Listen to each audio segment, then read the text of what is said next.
I think you have to accept that really they're not failures, they're just ways to try and resolve something which have not worked and led you to explore other avenues. I think this is part of a culture of designing, that you're never really satisfied.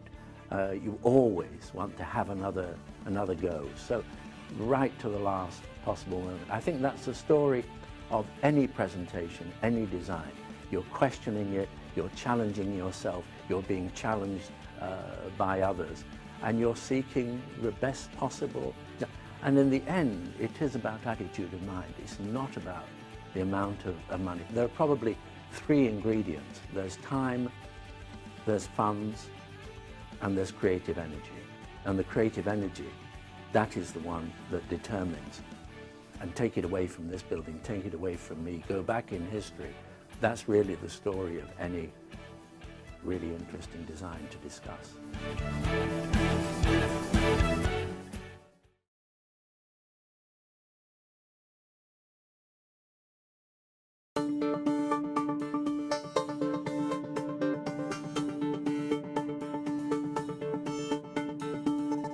The idea that it's a team and that everybody can contribute.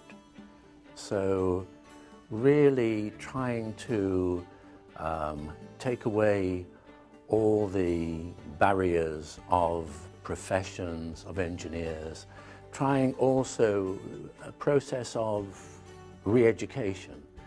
An architect has been trained in a school of architecture that he or she can design, and somebody else will make it work.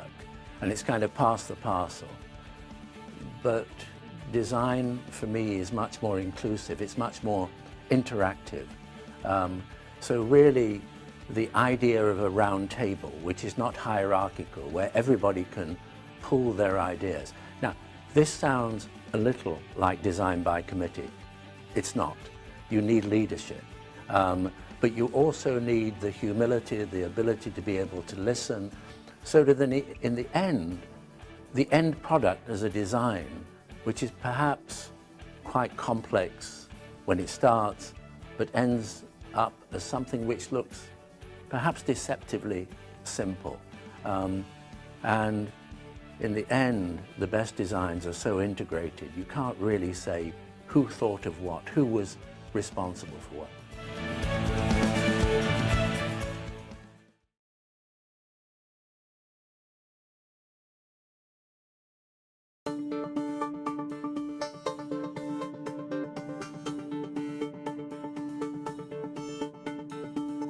What you see in this building is analogy, the tip of an iceberg. What you don't see is what happens below the surface, out of sight, in the past.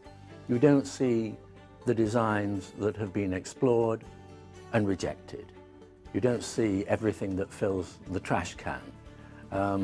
You don't see the process, which is at times demanding. It's like a marathon. So many different bodies, individuals, committees are consulted along the way. And the final design has to be robust enough to be able to accept, resist those challenges, demonstrate that it does meet that code, does meet this code, and it has to be resilient enough to respond to. Maybe somebody makes a criticism. Yes, you're right, it could be better.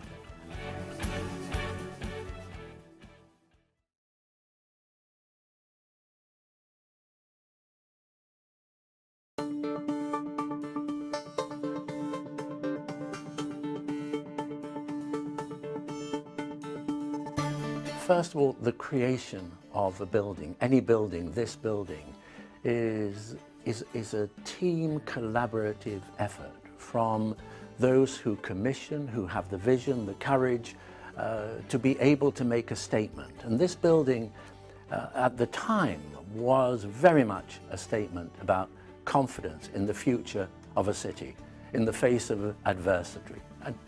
And so that was a tremendous civic initiative. This building can take many different forms. It takes a particular form, and that is the design team led, if you like, but also drawing out. So the ability to perhaps be a good listener, and at a certain point to say, I've weighed up a series of value judgments. This, we think, is the right design solution. And in this case, you can describe it very clearly. It's very different from perhaps any other building in New York, although I'd like to think that it feels very much of the place. And one could describe that vision in words, but here we see it in built reality.